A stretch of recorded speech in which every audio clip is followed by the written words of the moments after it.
नमस्कार, मैं संजीव चंदन। स्वागत है आपका इस त्रिकाल में। हमारे साथ हैं हमारी साथी मनोरमा। मनोरमा, आपका स्वागत है। वरिष्ठ पत्रकार, आजकल ये भी पटना आई हुई हैं। और हमारे साथ हैं हमारे साथी धनंजय कुमार, वरिष्ठ पत्रकार, द नागरिक के संपादक। आजकल ये राजस्थान में, कुछ दिनों में पटना आने वाले हैं। आज बात कर रहे हैं 90 का दशक, 90 का दौर। 90 का दौर मतलब मंडल कमीशन के लागू होने के बाद के प्रभाव का दौर। मंडल का दौर, 90 का दौर मतलब बिहार में लालू जी का काल, और उसके बाद थोड़े ही दिनों बाद राबड़ी जी का काल। 90 से 2005 तक लालू राबड़ी काल। कैसे 90 के दौर को घेर करके, मैंने इसके पहले भी कई सारे, अब तक 4-5 एपिसोड हमने किए, और जितने मिथ हैं उन मिथों के बारे में समझने की कोशिश की है। बस चलता अपर कास्ट इंटेलिजेंसिया को, मैं एकदम quote and quote upper caste intelligentsia कह रहा हूं और कुछ भी नहीं कह रहा हूं।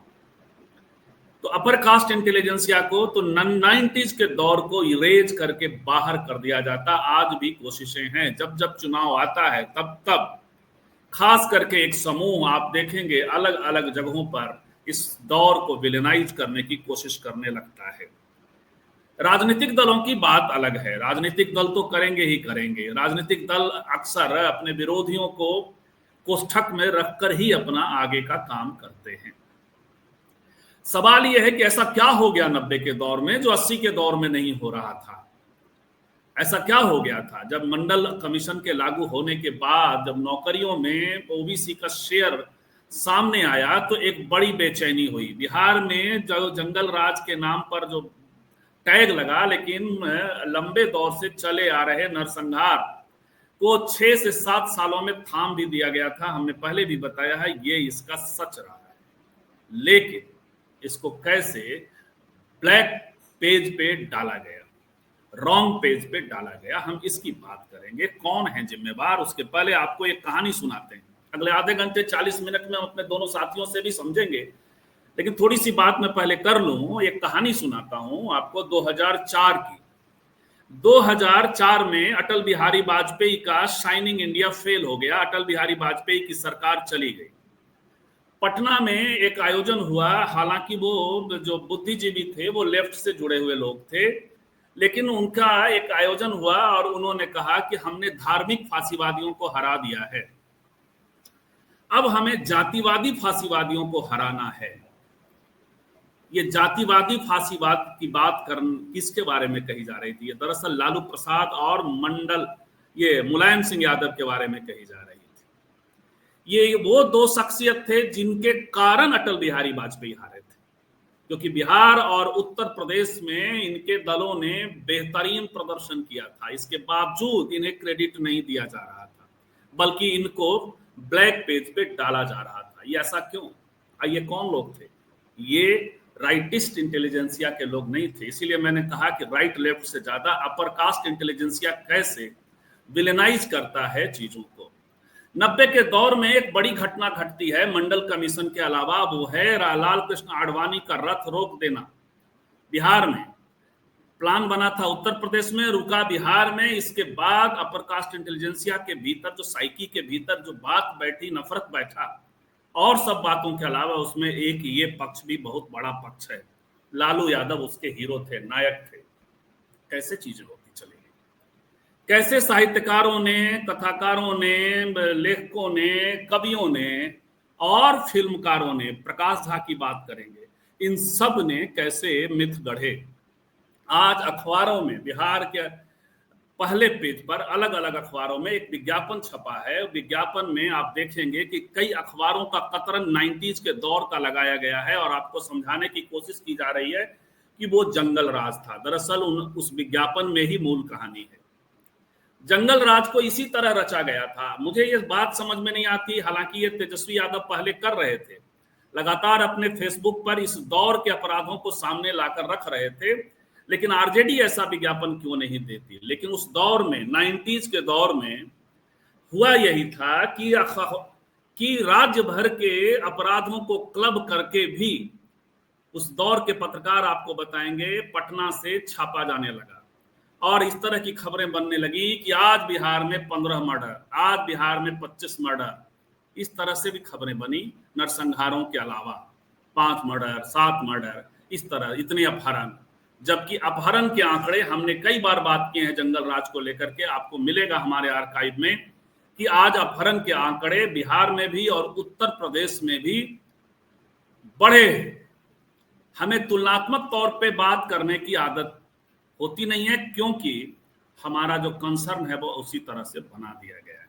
तो हम बात करेंगे, कई सारे लोगों ने लेख लिखा है, कवियों ने, लेखकों ने, नाम लेता हूं मदन कश्यप, अरुण कमाल। एक आजकल हम लोगों ने बात की थी, एक जनसत्ता में एक लेख छपा था कि क्यों नहीं बिहार के लोग, कुछ ऐसा था कि मतलब ये यादव और कुर्मी अब शासन करने लगे हैं, इस तरह का कोई लेख था। ऐसे लोगों के होने पे तो यही होना है। तो ये इस साइकी से काम करता हुआ साहित्यकार वर्ग था। लेकिन प्रकाश झा की 2 फिल्में याद करिए, 2003 की और 2006 की। 2003 में गंगाजल आया, मैंने कहा कि चुनाव के वक्त ये धारणाएं और बनाई जाती हैं। और 2006 में अपहरण आया। 2003 में जिसको खलनायक बनाया गया था गंगाजल में साधु यादव, और अपहरण में तबरेज आलम। तबरेज आलम में शहाबुद्दीन की छवि देखी गई और साधु यादव में साधु यादव की छवि देखी गई। किया ही ऐसा गया था। लेकिन कभी भी उस दौर के जो upper caste quote and quote बाहुबली, कभी आपने कोई फिल्म देखी है? बाद में भी जब फिल्म खाकी बनती है तो उसके विलेन होते हैं अशोक महतो। तो ये एक खास इरादे के साथ किस तरह से अपर कास्ट इंटेलिजेंसिया करता रहा है, उसका नमूना है 2006 में यही प्रकाश झा, जो 90 को अलग तरीके से पेंट कर रहे थे, एक जमीन घोटाले के मामले में उनके खिलाफ मुकदमा गया, पीआईएल गया। हालांकि ऐसे पीआईएल और इन चीजों का हश्र क्या होता है लंबे दौर में, जब सरकार आपके साथ खड़ा हो। पटना में एक बड़ा मॉल है प्रकाश झा के नाम से। तो बड़े बड़े खेल हैं, बड़े बड़े खेल हो गए, और वही खेल आज भी खेला जा रहा है। हम इस पर बात करेंगे, 90s के दौर को लेके हम लगातार बात कर रहे हैं। धनंजय जी से शुरुआत करते हैं। धनंजय जी, आप तो भाई माया नगरी को भी देखते समझते रहे। फिल्म बड़ा माध्यम है, हम साहित्यकार से बात की, अखबार और फिल्म, इसने कायदे से एकदम से काट करके 80 के दशक से काट करके पूरी कथा रची थी। टिप्पणी करिएगा इस पर और प्रकाश झा के अपहरण और गंगा जल के एफर्ट पर।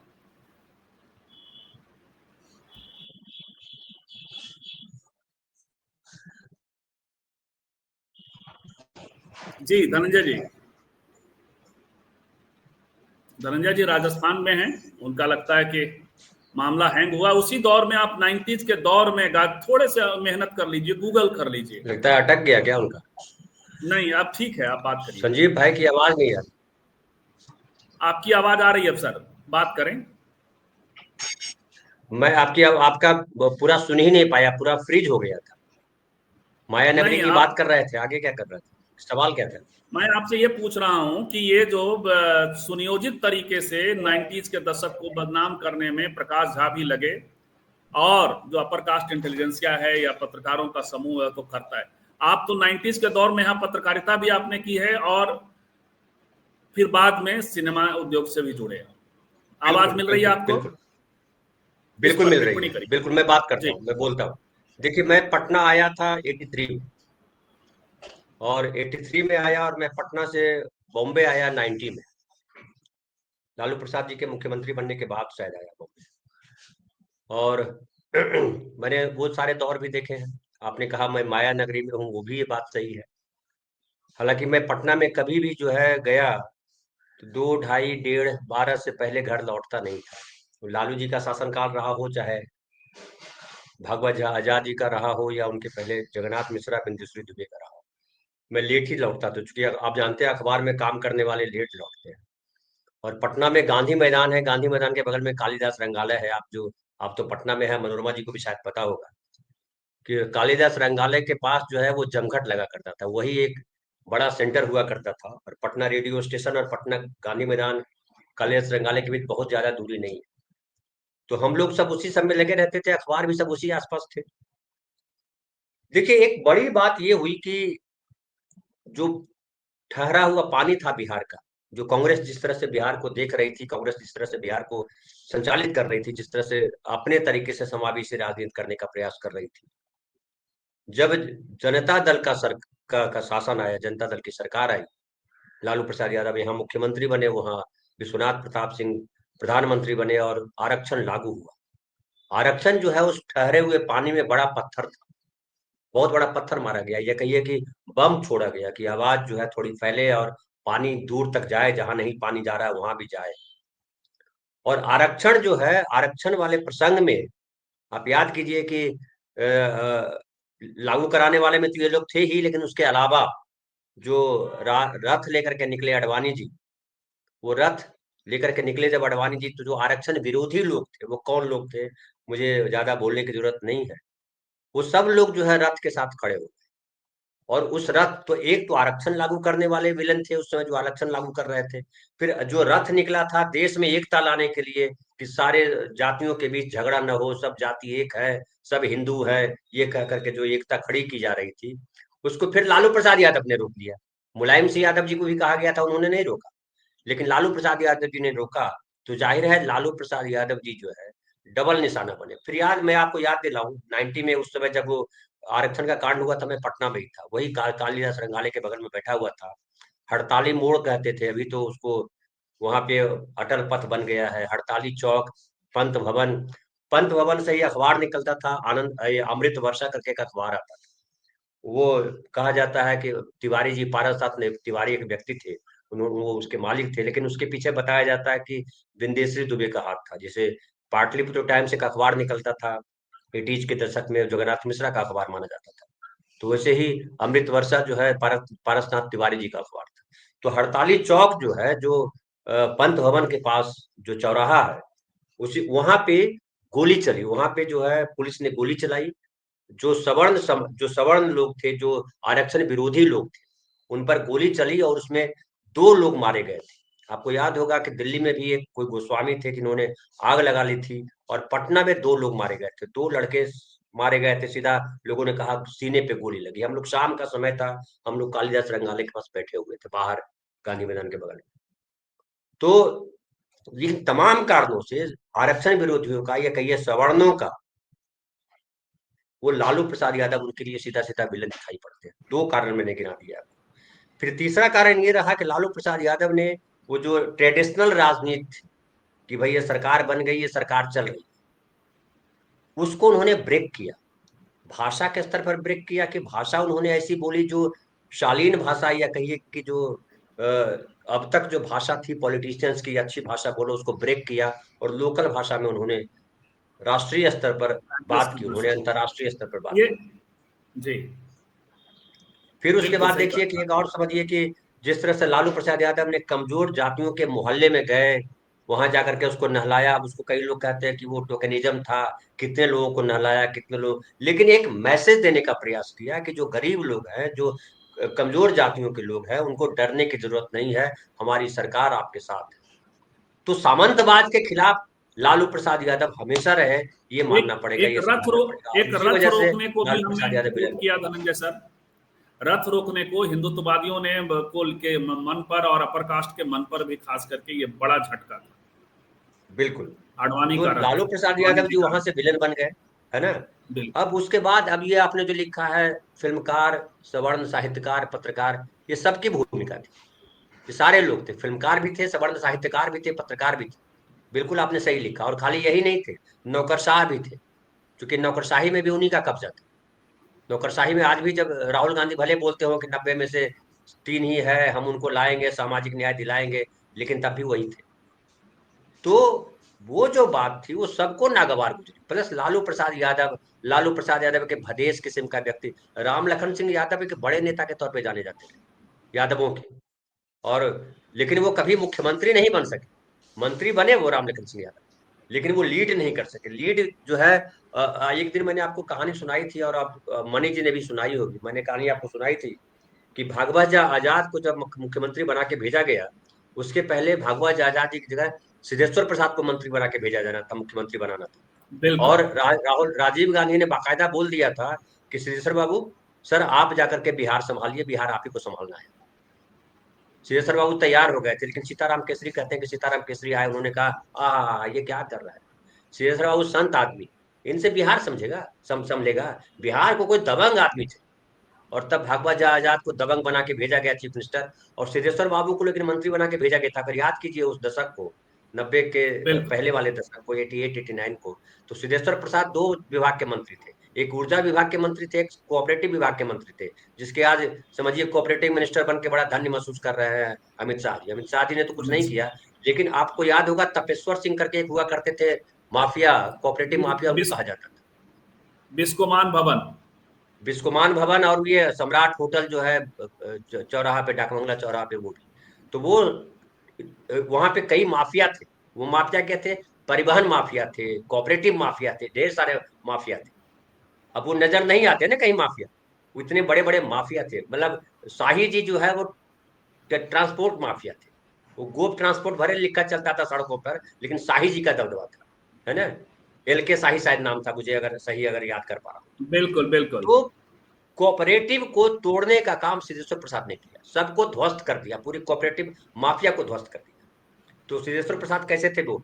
तो अब सवाल ये है कि सवर्णों का जो ऑरा है, सवर्णों का जो ये है, वो तोड़ा लालू प्रसाद यादव ने, वो सिद्धेश्वर प्रसाद को बिल्कुल नहीं बनने दिया। आ- उसमें जाहिर है कि आपसे बैकवर्ड क्लास अगर आते तो कहानी बदलती। जैसे नीतीश कुमार आए, उनकी परिणति थे नीतीश कुमार।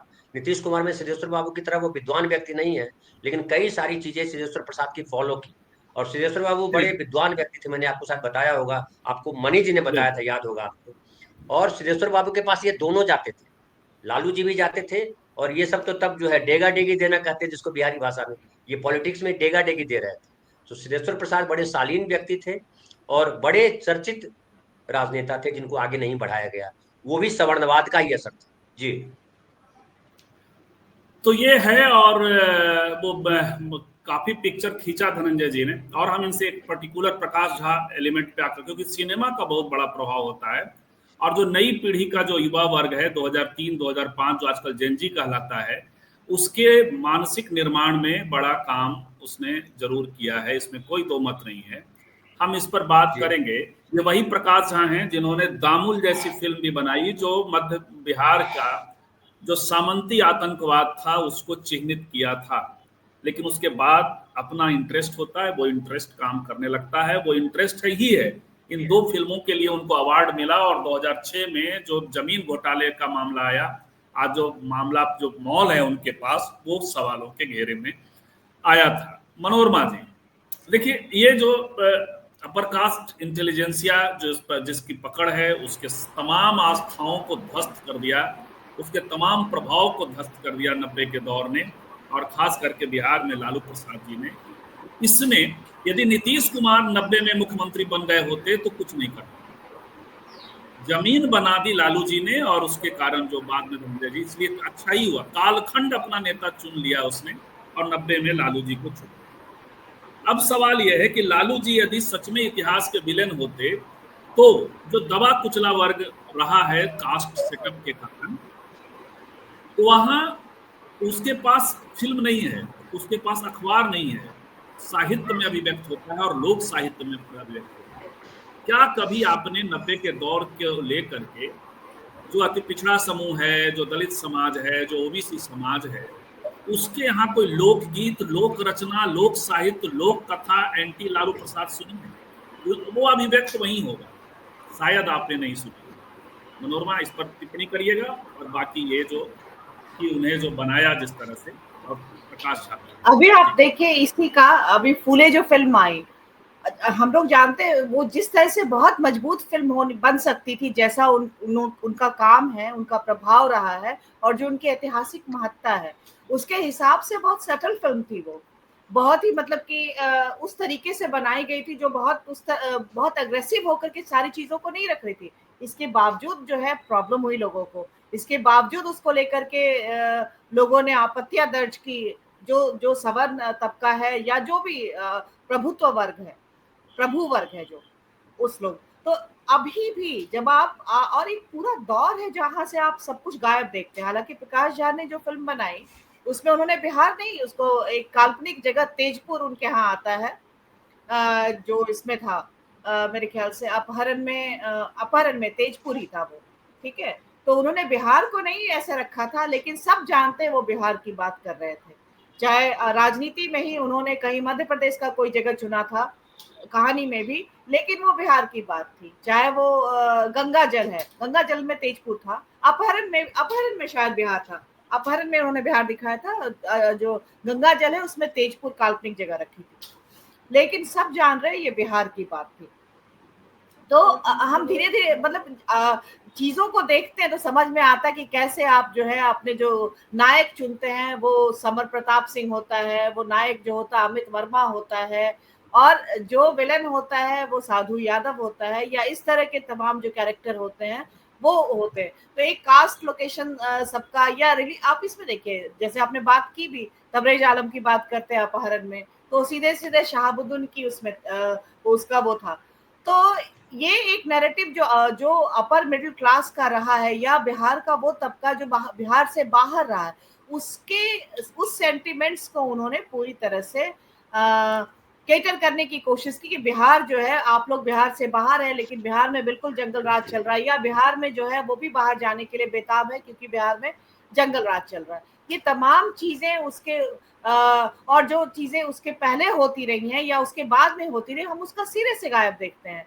कोई भी ऐसा जो चीजें हुई हैं उसको लेकर के आप उतना मुखर ना तो आप राजनीति में ना तो आप फिल्मों में देखते हैं, ना आप उसमें साहित्य में, बल्कि साहित्य में जो चीजें आई भी है वो भी मतलब उस वर्चस्व के आगे उनका कोई वो नहीं है, मायना नहीं है, या उस तरह से मेन स्ट्रीम में वो बात। सबसे ज्यादा जो नुकसान किया है वो है अपर कास्ट जो लोकेशन के पत्रकार है मीडिया में, उनके द्वारा उस नैरेटिव को बार बार जो है वो स्थापित करने की कोशिश की गई, बल्कि अभी भी वही करने की कोशिश की जा रही। अभी आपने अनुरंजन झा वाला मामला देखा था कि किस तरह से जो है वो बात कर रहे थे, झूठे आंकड़ों के साथ जो है उन्होंने अपनी बात रखी थी।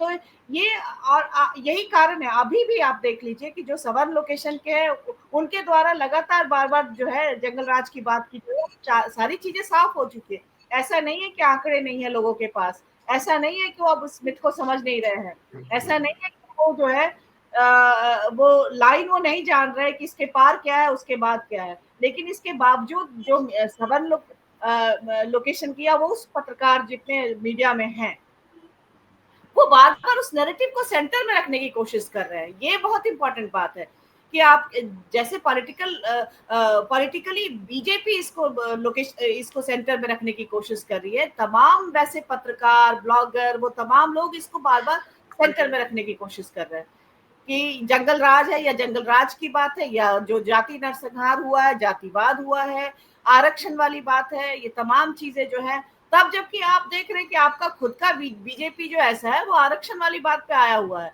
वो खुद अंबेडकर की बात कर रहे हैं, वो लोग खुद जो है पिछड़ों को रिप्रेजेंटेशन देने इन सब की बात कर रहे हैं, वो तमाम चीजें जो है वो कर रहे हैं। लेकिन इसके साथ में नैरेटिव किसका रख रहे हैं? जंगल राज का रख रहे हैं। इसके साथ में नैरेटिव किसका रख रहे हैं? लालू यादव के जातिवाद को रख रहे हैं कि उनका जो नहीं आरक्षण की भी जो मनोरमा वो आरक्षण की भी जो बात करते हैं, वो जो फिल्म लेकर के आए वो आरक्षण विरोधी फिल्म है। वो अपने फर्स्ट हाफ में आरक्षण के समर्थन में दिखाई जरूर पड़ता है, लेकिन वो पूरी फिल्म सेकंड हाफ तक आते आते उदार अमिताभ बच्चन में की उदारता में तब्दील हो जाता है, आरक्षण विरोधी हो जाता है। बिल्कुल वो सवर्णों के उससे बनाई गई गेज से फिल्म है, जो मतलब एक तरह से जैसे सहलाने वाला होता है, और आपने पूरे नैरेटिव या लेयर्ड जो है उसका पूरी परतों में वो पूरी तरह से आरक्षण विरोधी फिल्म है। और जो और उसमें भी इंटरेस्ट के लिहाज से भी देखिएगा मनोरमा, तो तब तक नीतीश कुमार अलग हो चुके थे, मोदी जी के खिलाफ का अंगड़ाई लेने लगे थे, और बाद में 2017 तक सरकार चलती है इन दोनों की, तो प्रकाश झा का इंटरेस्ट जो है वहां फंस गया होगा। प्रकाश झा अपने इंटरेस्ट के लिए भी ये भी चीजें होती हैं, थोड़ा सा भी चलो आरक्षण पे भी बना लो। इसमें दो बहुत महत्वपूर्ण चीज है। एक जो चीज है जैसे लालू यादव की जंगल राज को अगर अलग तरीके से, तो एक कहा गया कि एम्पावरमेंट सिर्फ यादव का हुआ है, ये बोला गया, आज भी बोला जाता है कि अगर ये लोग आते हैं तो मतलब कि जो आरजेडी के ज्यादातर समर्थक जो है वो यादव हैं, तो उनका गुंडा राज स्थापित हो जाता है, मतलब अराजक हो जाते ऐसा। और दूसरा, मुसलमानों के तुष्टीकरण की बात कर रहे हैं, क्या आपके पास जाति जनगणना सर्वे के जो रिपोर्ट आए हैं उसमें आपको यादवों का क्या रिप्रेजेंटेशन दिख रहा है? क्या उसके मुकाबले में किसी और जाति के मुकाबले में उनका एम्पावरमेंट ज्यादा दिख रहा है आपको? बिल्कुल, क्या मतलब ठीक मुसलमानों का जो है, संख्या दिखेगी। एक एक टोकरी में 14 गो आम हो और 3 गो सेब हो, तो संख्या तो 14 आम का दिखेगा ना, 3 सेब का नहीं दिखेगा। तो क्या उस 20 साल में और फैक्टर्स काम नहीं करेंगे? तमाम फैक्टर्स, जिसमें कि एक पीढ़ी से दूसरी पीढ़ी के आने तक का, टेक्नोलॉजी के आने तक का, तमाम चीजें वो भी ऐड होगी ना। और एक एम्पावरमेंट होने से कुछ फर्क तो आएगा। लेकिन आप कहेंगे कि उन्हीं का वर्चस्व है, तो आप दिखा दीजिए उनका वर्चस्व। आप आंकड़ों में बात कर, हमने कहा कि लालू जी, यदि 90 का दौर अंधकार दौर होता और लालू जी, राबड़ी जी यदि विलेन होती, तो जो लोग जो है ना वो अभिव्यक्त कर देता। आपको दूसरे दौर के लोग की चीजें भी आपको मिल जाएंगी, नायक मिल जाएंगे, नायकों को लेकर गीत गाने मिल जाएंगे।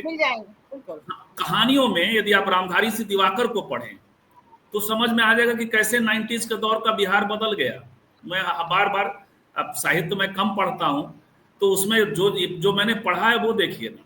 या ब्राह्मणिक हमारे यहाँ स्त्री काल में है, वो वियोगी जी की जो कविता है, वो गाँव का क्या सेटअप होता रहा है। मैथिली की कविता रही है जो बाद में हिंदी में भी अनुवाद हुआ है। तो साहित्य जो नॉन अपर कास्ट के लोग लिख रहे थे वो, और साहित्य और सिनेमा जो अपर कास्ट के लोग लिख रहे थे वो, उसमें भी देखिएगा तो आपको फर्क दिखाई पड़ेगा। रामचंद्र पूर्वे से यदि आप सुनिएगा ये कौन सा चरवाहा विद्यालय की कहानी, तो आपको अलग दिखाई पड़ेगी। और आप गुप्तेश्वर पांडे से सुनने जाइएगा तो आपको अलग दिखाई पड़ेगी। मनोरमा जी, तो अब आप सवर्न लोकेशंस की तमाम जो या जो अपर मिडिल क्लास है, मिडिल क्लास ही है बिहार का, और उसमें भी उनका जो अगड़े हैं, उन सब में आप देखेंगे लालू यादव विलन के रूप में चित्रित हुए, चाहे उनके अपने आज भी रेफरेंस के तौर पर भी। बल्कि मैं कल कुछ यंग जनरेशन के बच्चों से बात कर रही थी, और उनका कास्ट लोकेशन नहीं है अपर का, मतलब ओबीसी से आते हैं। इसके बावजूद भी नीतीश कुमार को लेकर के जिस तरह से उनको नॉलेज नहीं है, वो नहीं जान रहे हैं कि ये पीछे क्या हुआ, कैसे हुआ। लेकिन वो अगर इस तरह से मेन स्ट्रीम मीडिया चला रहा है तो उनको लगता है कि लालू यादव, राबड़ी देवी परिवारवाद, तेजस्वी यादव परिवारवाद, पढ़े लिखे नहीं है, 9वीं फेल, 9वीं पास, जो भी है, ये तमाम चीजें रिसीव हुई हैं। और वो ये नहीं हो रहा है कि वो आपको मतलब कि अपर कास्ट के बच्चे हैं, ओबीसी बच्चों में भी जो पढ़ लिख करके जनजी जिसको बोलते हैं, क्योंकि मेन स्ट्रीम मीडिया ने इसको इतना बजाया है, इतना बोला है, तो ये बहुत महत्वपूर्ण है। हाँ, तो आप इसलिए देखेंगे। लेकिन आप जब दूसरे इसमें जाएंगे, जैसे आपने कहा, तो आपको मसीहा, गरीबों का मसीहा, मैंने तो कई सारे ऐसे वीडियोस भी देखे जिसमें बूढ़े से बूढ़े व्यक्ति ने इस बात को जो है कहा है कि लालू यादव होने का मतलब क्या है। तो जी, इस तरह से है चीजें। तो अब देखिए मनोरमा जी, पहले तो आएंगे फिर आपकी ओर। धनंजय जी से जरा प्रकाश झा के बारे में समझें कि वो क्या था, बिजनेस था, अपर कास्ट साइकी था, जो दामूल से लेकर के आरक्षण तक जिगजैग करता रहा और 90s के दौर को अपने ढंग से पेंट करता रहा। बरसाती लाल वर्मा जी, अजय मिश्रा जी और जितने भी लोग हैं, नंदलाल जी, आप सबको नमस्कार।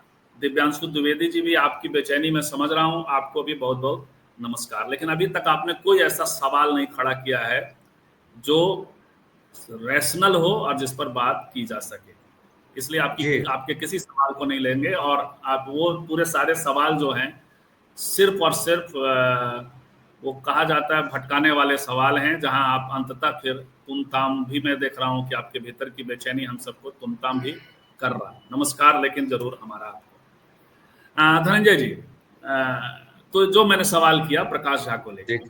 जी बिल्कुल बिल्कुल। अब आरक्षण की बात, आरक्षण हाल में सबने देखी है, उसकी मैं थोड़ी पीछे की कथा बता दूं, मतलब पर्दे के पीछे की कथा। आरक्षण लिखी किन्होंने?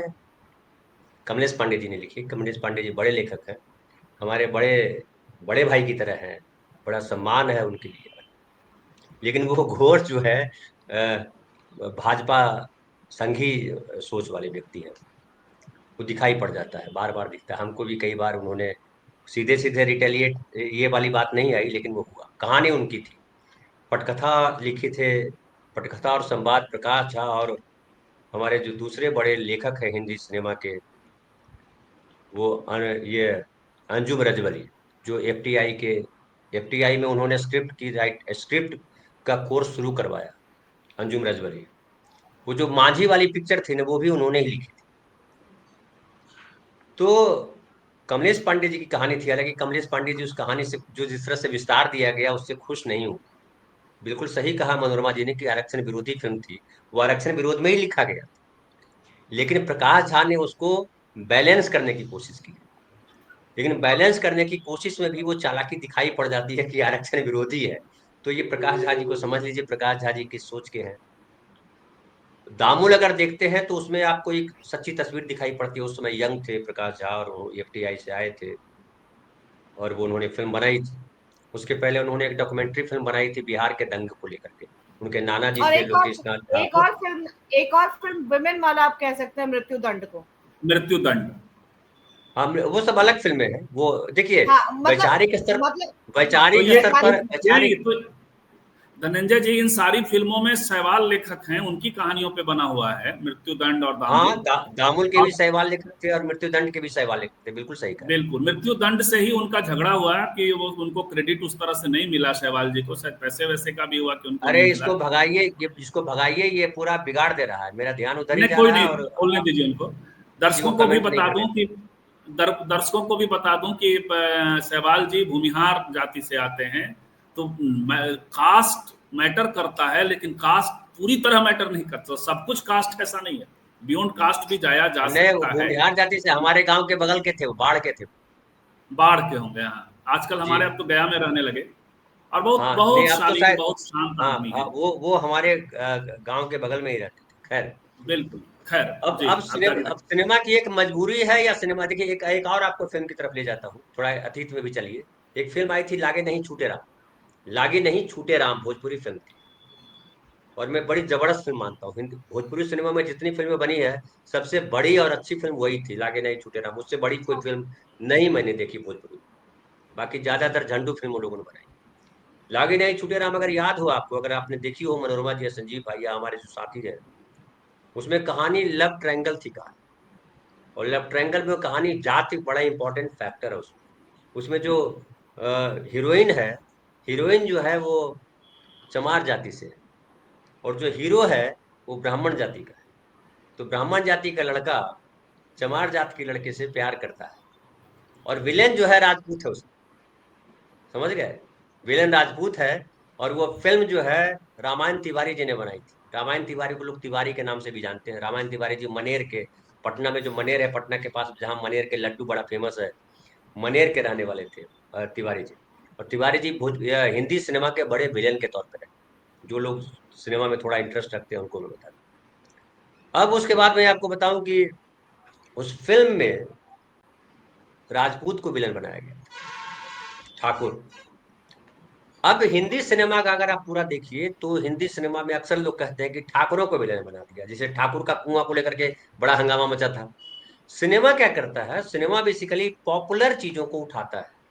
कहीं भी अगर फिल्म बना रहा है तो बाकी उसकी मंशा है, फिल्म कैसे बनाई है वो अलग, लेकिन कमर्शियल सिनेमा में पॉपुलर किरदार जिससे आसानी से दर्शक जो है जुड़ जाए, उसको वो चुनता है। समझिए अखफोड़वा कांड, तो अखफोड़वा कांड में आंख फोड़ने वाले पुलिस वाले लोग थे। और अखफोड़वा कांड तो सही कांड है, वो कांग्रेस के समय में हुआ था, वो लालू जी के समय में हुआ नहीं था। हाँ, बिल्कुल। भागलपुर का दंगा भी कांग्रेस उसमें के समय में साधु हुआ यादव था। का कोई मतलब नहीं है। और जो फोड़वा कांड हुआ था धनंजय सर, उसमें जो आंख जिनका फोड़ा गया था, वो बेहद गरीब जात, आर्थिक रूप से भी थे, और जाति से भी वो ज्यादातर वहाँ गंगोता जाति के लोग थे।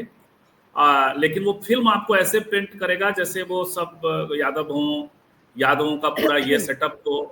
वो पूरी फिल्म उस तरह से दिखाई। संजीव जी, एक और बात ऐड कर रही हूँ धनंजय जी, कि ये बाद में ये क्रांति नहीं, इसकी तरह से ह्यूमन राइट वायलेशन के सबसे जो है उस तरह के मामलों में से आया ये, जहां मानवाधिकार का एक बुरा से बुरा जो कह सकते हैं बर्बर उल्लंघन जिसको कह सकते हैं, वो ये मामला रहा।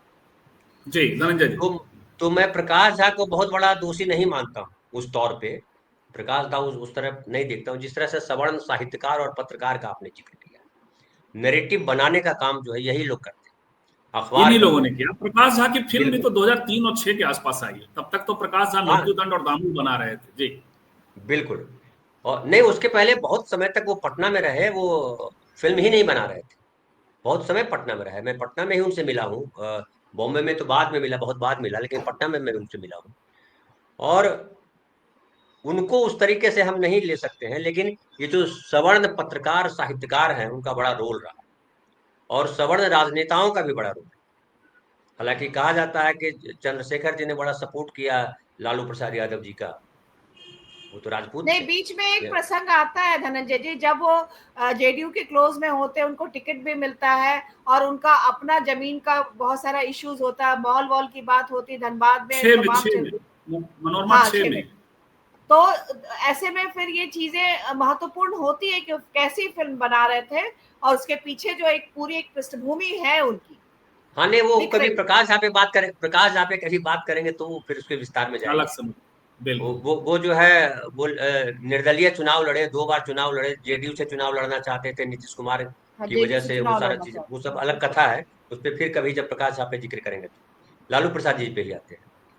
तो देखिए, आप याद कीजिए उस समय ढेर सारे जो है, छोटन शुक्ला, आपको याद है छोटन शुक्ला एक अपराधी उत्तर प्रदेश का था जो मारा गया था। फिर जो है आपको याद होगा कि वो चाहे वो शहाबुद्दीन हो या सूरजभान सिंह, सूरजभान भी तो थे ना, सूरजभान भी है ना, अनंत सिंह, अनंत सिंह अपने आप में बड़ा किरदार है, मुन्ना शुक्ला, बड़ा किरदार है, आनंद मोहन है, बिल्कुल। लेकिन ये सब इस दौर में, लालू प्रसाद के दौर में ये सब विलन क्यों नहीं बने? ये इस पे एक सवाल है कि जो साधु यादव को तो विलन बनाया, इन लोगों को नहीं बनाया। अब उसकी एक बड़ी वजह है ये कि देखिए, जो लालू प्रसाद जी के जेल जाने के बाद का जो प्रकरण है, जिसमें साधु यादव ने और सुभाष यादव ने चीजों को संभाला, चीजें पहले से थी, लेकिन एक जाति विशेष ने उसको अलग तरीके से पोर्ट्रे किया और वो बाकी तमाम जातियों को खराब लगा। जैसे कि जब सवर्ण कर रहे थे लंबे समय तक तो सवर्ण ही शासन कर रहे थे ना। मुखिया जी जो मुखिया जी कहलाते हैं, जो मारे गए बाद में, वो सेना, कौन सेना था जो भूमिहारों की सेना थी, भूमिहारों की ब्रह्मेश्वर मुखिया है ना। तो ब्रह्मेश्वर मुखिया कहीं विलन दिखे आप किसी फिल्म में? नहीं दिखे। क्यों नहीं दिखे? क्योंकि विलन बनाने वाले को भी डर लगता है कि कहीं ब्रह्मेश्वर मुखिया को विलन बनाया तो हमको आके मार न दे। देखिए, सवर्ण जो है एग्रेसिव नोट पे हैं, यादव कितना भी एग्रेसिव हो जाएंगे तो यादवों में भय है, क्योंकि यादव ऊपर लेवल पे जहां से क्राइम कंट्रोल होता है, रणवीर सेना सही कह रहा है, वो जो कंट्रोल होता है क्राइम, क्राइम कौन कंट्रोल करता है या क्राइम को कौन हैंडल करता है, तो उसमें एकदम साफ साफ कहा जा सकता है कि जो आईएएस ऑफिसर होते हैं, जो आईपीएस ऑफिसर होते हैं, मतलब जो उस लेवल के लोग होते हैं, और जो मंत्री होते हैं, मुख्यमंत्री होते हैं। तो लालू प्रसाद जी के राज में जो समय में उन दोनों के बीच जो है फर्क था, इसलिए आप देखते हैं कि कलेक्टर को उन्होंने कहा पीकदान पकड़, कलेक्टर को खैनी बनाओ। तो अगर एक तरह से कहें, हम चूंकि सिनेमा के राइटर हैं तो उस तरह से भी बोले हैं कि जब हम किरदार करते हैं, कोई कमजोर तबके से किरदार को उठा करके लाते हैं तो उसको थोड़ा एक्स्ट्रा एग्जेजरेट करते हैं और ऐसे सीन करते हैं जिसमें उसका वो दिखाई पड़े। धनंजय जी, मैं कह रहा हूं कि 90s के दौर के सटीक बहुजन नेता थे लालू जी, और उस समय नीतीश जी होते तो बात गड़बड़ा जाती। बाद में जब जरूरत पड़ी तो नीतीश जी का दौर आया, उस दौर के सटीक नेता नीतीश जी। बिल्कुल सही करें। देखिए, कुर्मियों का नेचर जो है ना, कुर्मियों का नेचर जो है वो यादवों के नेचर जैसा नहीं, और कुर्मी यादव की संख्या में है भाई 2.8% कुर्मी है। कुर्मियों के साथ ये भी है कि जो सवर्ण कास्ट के लोग हैं कुर्मियों को उस तरीके से नहीं देखते जिस तरह से, क्योंकि यादव के साथ उसका रिटेलिएशन है, कहीं ना कहीं संख्या में ज्यादा है, पढ़ाई में कमजोर है, उस तरह से पहले हुआ करते थे, अभी भी है। कुछ यादव बहुत पढ़े लिखे हैं, इससे भी इनकार नहीं किया जा सकता, लेकिन बड़ी संख्या में यादव हैं जो अभी भी भैंस और जिनकी पहचान है लाठी, या जिनकी पहचान है फलाना। और लालू प्रसाद यादव ने भी उसी पहचान को हाईलाइट किया, वो चाहे तेल पिलावन लाठी तेल रैली पिलावन करे रैली, या हाँ या कुछ भी करे, उन्होंने भी यादव के उस पक्ष का शोषण किया। मैं बोलूंगा यादव के उस पक्ष को शोषण किया जो लंठ वाला छवि क्रिएट करता है। यादव के उन पक्षों का इस्तेमाल उन्होंने नहीं किया, आप अपने हिसाब से यादव उसको के उन लंठ पक्षों वाली का इस्तेमाल नहीं, एक मिनट, यादव के उन पक्षों का इस्तेमाल नहीं किया उन्होंने जो यादव पढ़े लिखे शालीन यादव माने जाते हैं। ये अब एक और बात करूं, नीतीश कुमार ने क्या किया, ये तब पूरा हो जाएगा इसके तुलना। नीतीश कुमार ने क्या किया, तो नीतीश कुमार के पहले मैंने एक जिक्र किया था सिद्धेश्वर प्रसाद का आपके इस प्रोग्राम में। सिद्धेश्वर प्रसाद ने कहा कि जो है कुर्मियों से जब जब देश की आजादी के बाद कुर्मियों ने पढ़ाई शुरू की, तो उन्होंने कहा कि हमने जहां भी गए हम वहां कुर्मियों को हमने कहा कि पढ़ो, बाकी कुछ मत करो, पढ़ो, गुंडागर्दी से दूर रहो, बर्बाद हो जाओगे, संख्या में कम हो। नीतीश कुमार ने उसको फॉलो किया, उसी बात की लाइन को फॉलो किया। और ये प्रसंग बता दूं कि जब नीतीश कुमार पहली बार चीफ मिनिस्टर बने 2005 में, तो आपको पता है कि पटना में आप हैं तो मालूम है कि पटना में कुर्मियों का दबदबा है। जमीन वाले, सबसे ज्यादा जमीन वाले कुर्मी है पटना शहर के आसपास जो इलाके हैं उसमें। और वो बड़े बड़े बिल्डर पटना के कुर्मी ही हैं।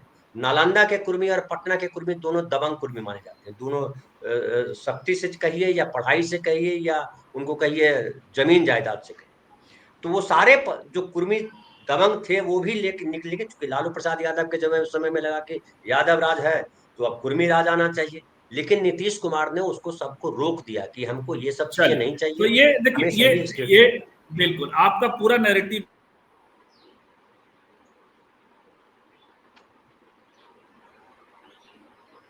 संजीव जी का नेटवर्क लगता है अटक गया। एक हमारे साथी लिख रहे हैं, अभी अभी आपके गांव बिंद में धनंजय जी नीतीश जी का कार्यक्रम चल रहा है। हाँ गए होंगे, बिंद बड़ा महत्वपूर्ण, हमारा गांव बहुत महत्वपूर्ण है इस मामले में। तो वो जो है ना मनोरमा जी, बड़ा इंपॉर्टेंट रहा नीतीश कुमार, मतलब इसकी वजह से नीतीश कुमार ने वो फॉर्म लिया।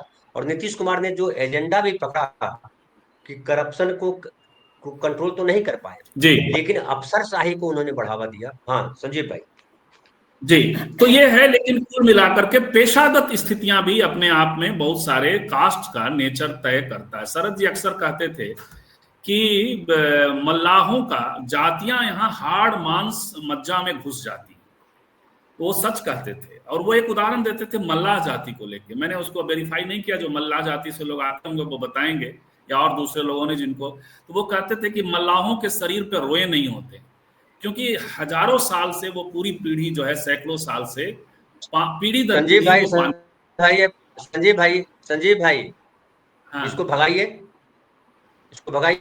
किस धनंजय जी गाली गलौज मत कीजिए, तुम्हारी बात की पता क्या गाली गलौज ज्ञान दे रहा पैसा मुझे ज्ञान देगा। वो डिरेल करने में लगे थे, लेकिन खैर उनकी तरफ जाने पे चीजें इतना डिरेल होती, लेकिन जाने दीजिए। तो मैं ये कह रहा था कि धनंजय जी जो कह रहे हैं, शरद जी ने उसको बड़ा, वो जो व्याख्या है उनकी शरद जी की, नहीं, मैं थोड़ा सा यहाँ पे ऐड करूंगी। कुर्मी जो है बिहार में वो मतलब पढ़ी लिखी समृद्ध जाति रही। आप देखिए कि पहली महिला मिनिस्टर जो कैबिनेट में भी बनी थी और बिहार में भी, वो भी कुर्मी जाति से आती थी। तो कुर्मी का जो तबका है वो एलीट, पढ़ा लिखा और उस तरह का आ रहा था। अगर आप यादव से तुलना करें तो, हालांकि ये अलग बात है। पहली महिला मिनिस्टर शायद कुशवाहा थी, कुशवाहा, हाँ वही, अगर आप जोड़ ले कुर्मी कुशवाहा। देखिए कैश क्रॉप मनोरमा, कैश जातियों का मुझे लगता है, जो शरद जी वाली बात में कह रहा था कि हाड़ मांस मज्जा में जाता है, तो जो वर्क पैटर्न है यादवों का पशुपालन से लेकर के और रहा होगा, तो उसने उनका नेचर, जो किसानी और खासकर कैश क्रॉप से जुड़े हुए लोग हैं, जैसे माली हैं, जो ये कोयरी हैं, कुर्मी हैं, जो जातियां यजमानिका से जुड़ी हुई हैं, उन सब के नेचर अलग अलग होते हैं। यजमानिका में जैसे नाई है, ब्राह्मण भी यजमानिका में है, तो ये सब जो है उनके नेचर फिर अलग अलग होते चले जाएंगे। तो पेशों ने भी बहुत कुछ जातियों ने यहाँ तय किया है, ये है। खैर इस विमर्श में हम ना जाएं। 90s के दौर की पेंटिंग का जो प्रसंग है हम उस पर बात, हम लोग कुछ कमेंट्स लेते हैं जो बहुत तेजी से 44 मिनट हो चुका है। फरह सकेब कह रहे हैं द्विवेदी जी को ब्लॉक अंततः करना ही पड़ा, धनंजय जी इरिटेट हो गए क्योंकि वो अपने प्लेन्थ पे ला करके और चीज़ों को डिरेल करने की लगातार कई दिनों से कोशिश करते हैं। वो सुनते नहीं हैं, अपनी बात करते हैं।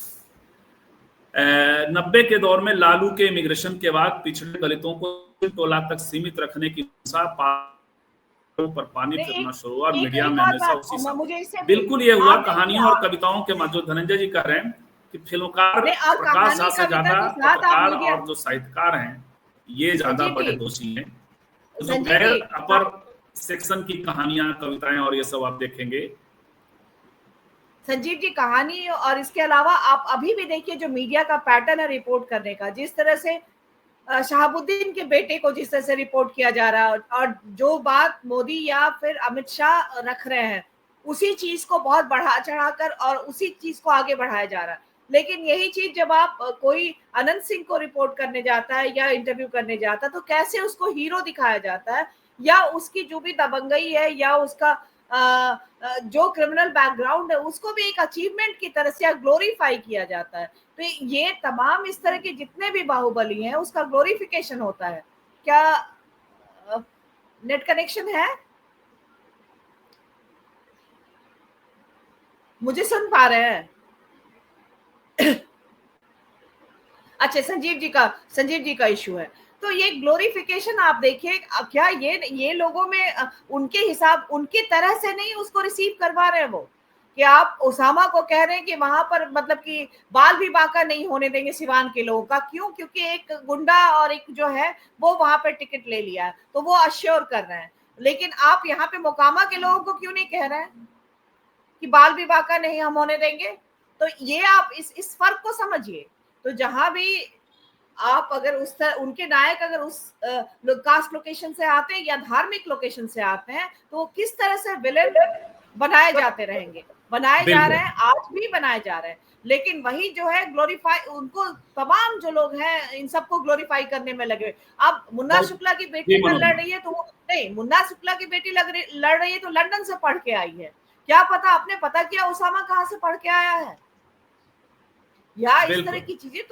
तो इस पर बात करें बिल्कुल। ये आप अपने हिसाब से नायक तय करते हैं और इसीलिए हमने कहा कि अब कुछ कमेंट्स ले लेते हैं। अजय मिश्रा कह रहे हैं मैं तो ये बड़ी ताकत से कहूंगा कि बीजेपी के असली जन्मदाता लालू यादव ही थे। रथ यात्रा से पहले बीजेपी की को जानता कौन था? ये अतिरिक्त है अजय मिश्रा जी। ये तो बीजेपी ने पूरी जगह जमीन बना ली थी, जनसंघ से बीजेपी में आया और कौन नहीं जानता था। तो इसलिए ये तो आप गलत बात कह रहे हैं। और ऊपर से उनको आदेश आया था लालू जी को गिरफ्तार करने के लिए, यह भी एक सच है। तो ये वाली बात जमती नहीं है आपकी। चंदन जी यहाँ दिव्य ज्ञान वाले कुछ ज्यादा ही कलरव कर रहे थे। अब जो है मिस्टर तमीज का यहाँ पर संजीव जी इसका जिक्र ज्यादा जरूरी है कि जब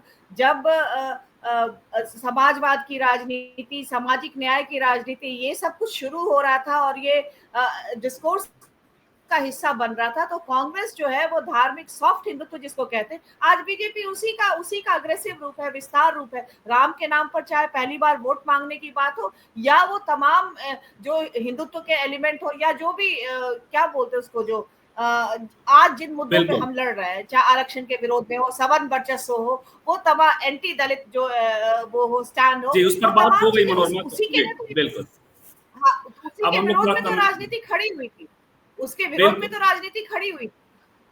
90s का दौर वही है।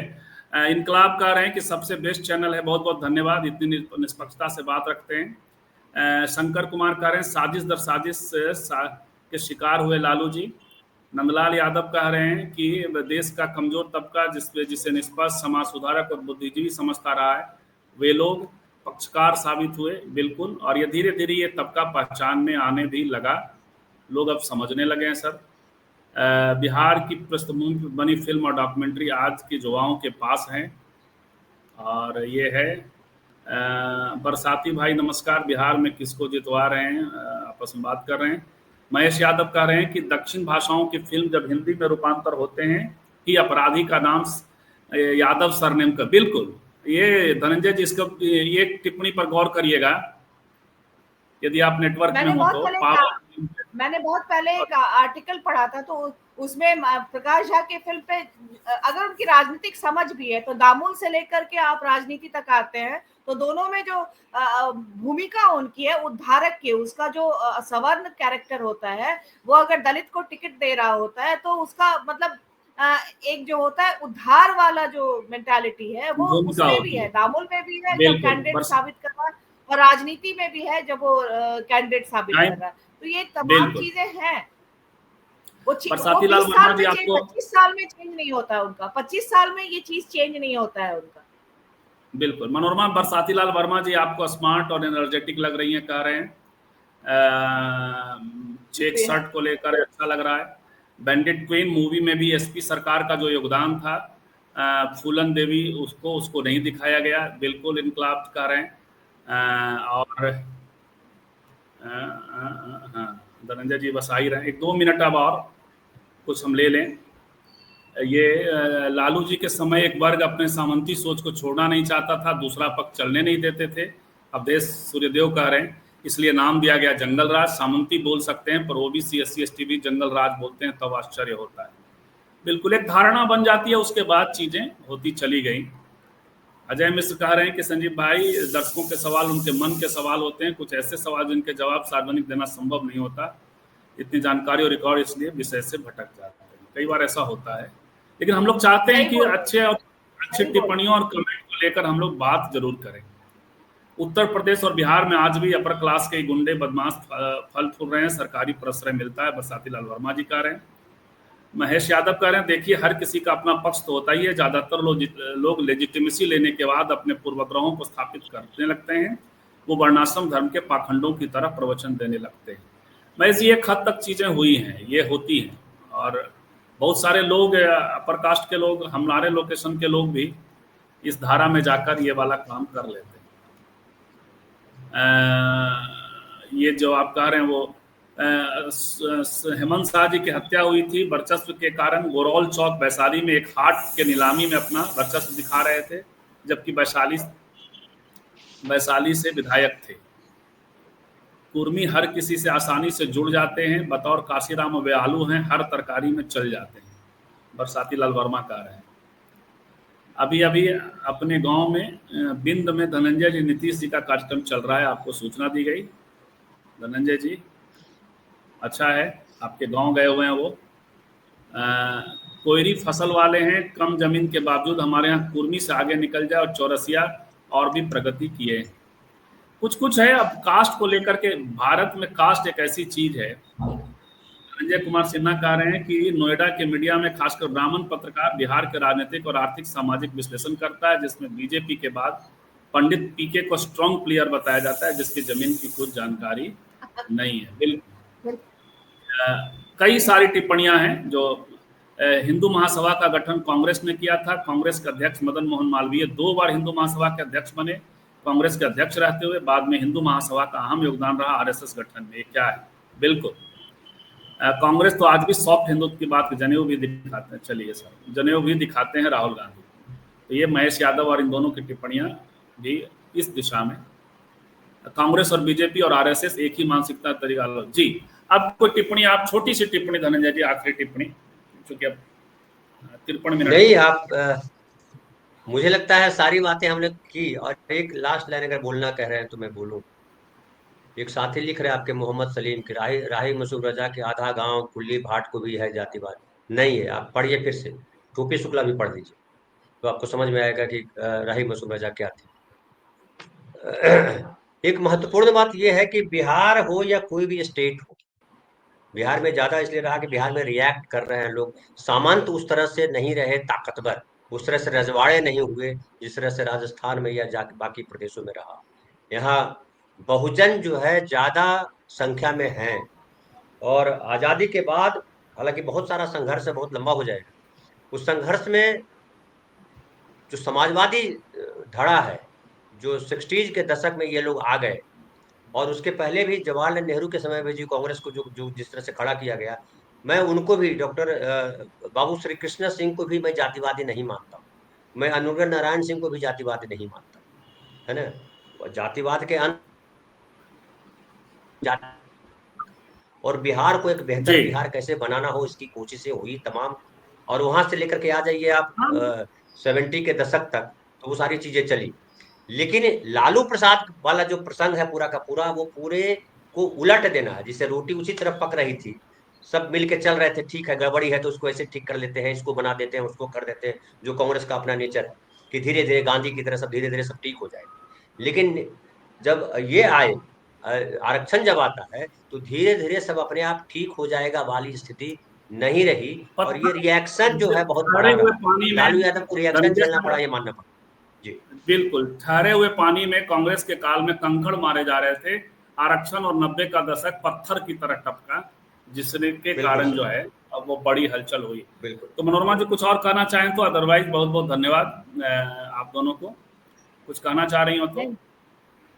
नहीं, तो आप दोनों को जी, आप दोनों को बहुत बहुत धन्यवाद जी। लेकिन बस ये कहना चाह रही हूँ कि चीजें स्पष्ट हो रही हैं। ऐसा नहीं है कि आप देखिए, अब जो जिस तरह से आप बहुत आसानी से जंगल राज का सारा आरोप चस्पा कर सकते थे लालू प्रसाद यादव पे और लोग चुप रह जाते थे, अब ऐसा नहीं है। मतलब जो इसलिए प्रशांत किशोर को मुश्किल हुई है, क्योंकि वो सोच रहे थे कि ये भी जैसे दिल्ली में केजरीवाल चल गए बिना किसी पॉलिटिकल आइडियोलॉजी के और बिना इस चीज को, सिर्फ मध्य वर्ग का जो तमाम चीज झुंझुना थमा करके, वो बिहार वो नहीं है। झुंझुना तो वैसे भी मिलेगा।